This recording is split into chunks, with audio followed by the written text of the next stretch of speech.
Assalamualaikum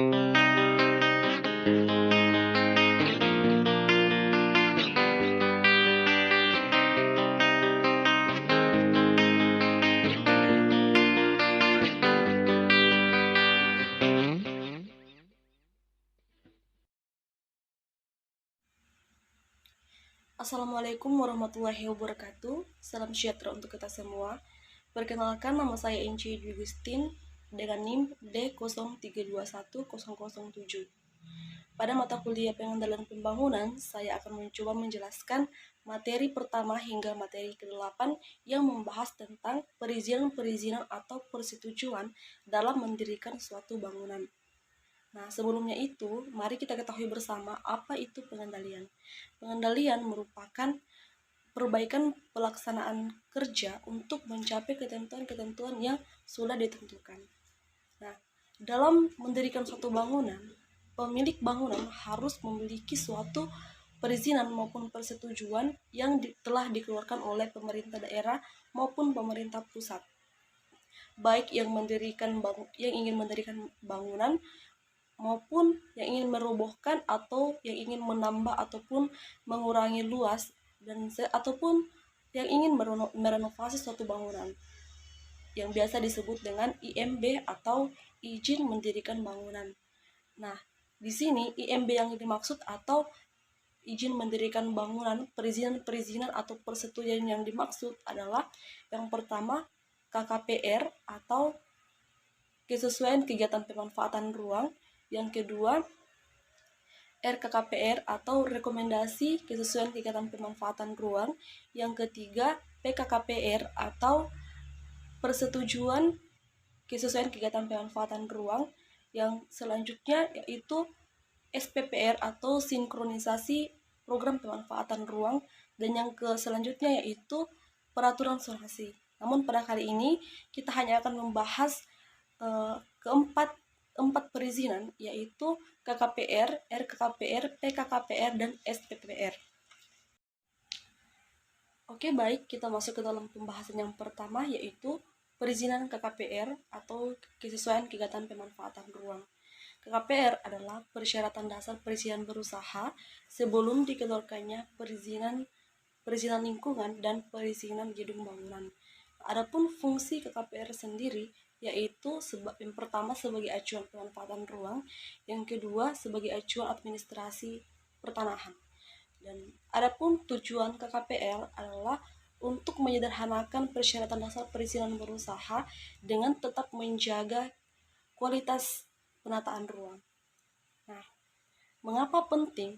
KKPR penting untuk mewujudkan suatu ruang yang aman, nyaman, produktif, dan berkelanjutan untuk seluruh aktivitas kehidupan. Nah, adapun alur KKPR, saya akan mencoba menjelaskan secara sederhananya saja.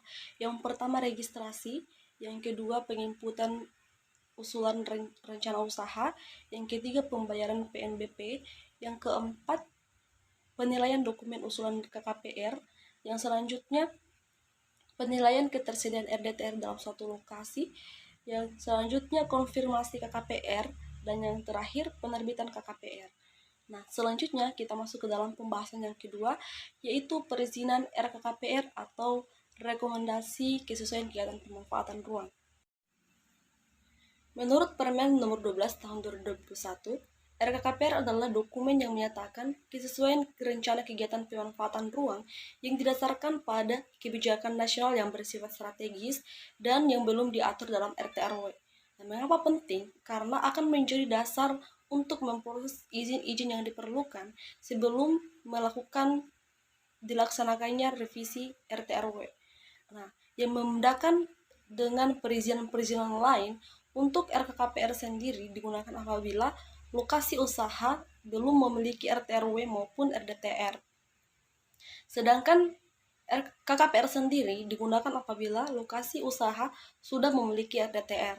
Nah, untuk PKKPR sendiri digunakan apabila lokasi usaha belum memiliki RDTR tetapi sudah memiliki RT/RW.